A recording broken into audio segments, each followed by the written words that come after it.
అందరికీ నమస్కారం అండి. వెల్కమ్ బ్యాక్ టు సరళాస్ నాతో నేను. అందరూ సంతోషంగా ఉండాలి, ఆనందంగా కూడా ఉండాలని కోరుకుంటున్నాను. ఈరోజు మనం కార్తీక పురాణంలోని 21వ అధ్యాయం విందాము. అందులో పురంజయుడు కార్తీక ప్రభావం నెరుంగుట. ఈ విధముగా యుద్ధమునకు సిద్ధమై వచ్చిన పురంజయునకు కాంభోజాది భూపాలకులకు భయంకరమైన యుద్ధము జరిగింది. ఆ యుద్ధములో రధికుడు రధికునితోనూ, అశ్వసైనికుడు అశ్వసైనికునితోనూ, గజసైనికుడు గజసైనికునితోనూ, పదాతులు పదాతి సైనికులతోనూ, మల్లులు మల్లయుద్ధ నిపుణులతోనూ, ఖడ్గ గద బాణ పరశువు మొదలుగా ఆయుధాలు ధరించి ఒండరులను ఢీకొనుచు హుంకరించుకొనుచు సింహనాదములు చేసుకొనుచు సూరత్వ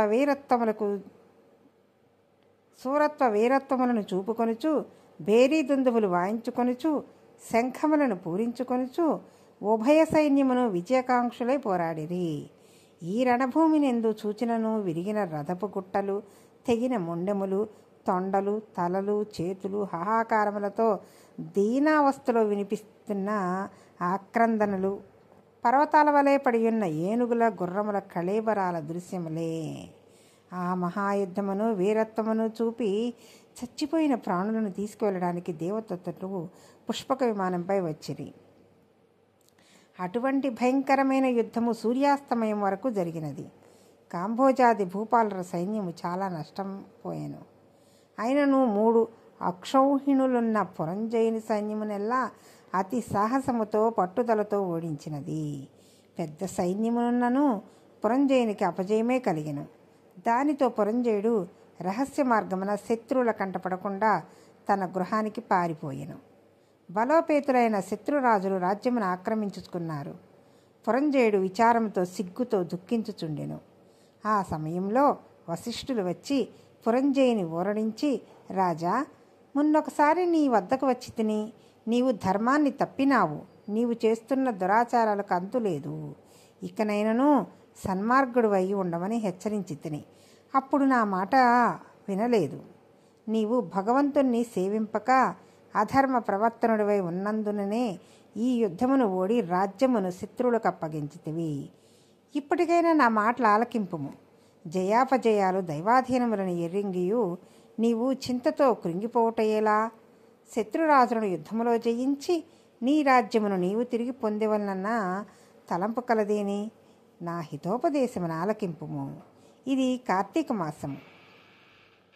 రేపు కృత్తికా నక్షత్రముతో కూడిన పౌర్ణమిగాన స్నాన జపాది నిత్య కర్మలు ఆచరించి దేవాలయమునకు వెళ్ళి దేవుని సన్నిధిని దీపారాధనము చేసి భగవన్నామస్మరణ చేయుచు నాట్యము చేయుము. ఇట్లా నచ్చినచో నీవు పుత్ర సంతతి కలుగుతుంది. అంతయే కాదు, శ్రీమన్నారాయణుని సేవించుట వలన శ్రీహరి మిక్కిలి సంతోషమంది నీ శత్రువులను దునుమాడుటకు నీకు చక్రాయుధము కూడా ప్రసాదించును.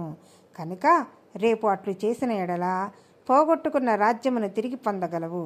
నీవు అధర్మ ప్రవర్తనుడివై దుష్ట సహవాసం చేయుట చేత కదా నీకు అపజయం కలిగినది. కానా లెమ్ము, శ్రీహరి నీ మదిలో తలచి నేను తెలియజేసినట్టులా చేయు అని హితోపదేశం చేసెను. అపవిత్ర పవిత్ర నానావస్థాన్గతోపి వా యః స్మరేత్ పుండరీకాక్షం సా బాహ్యాభ్యంతర శుచి. ఇట్లు స్కాంద పురాణాంతర్గత వశిష్ట ప్రోక్త కార్తీక మహత్యమందలి 21వ సమాప్తం.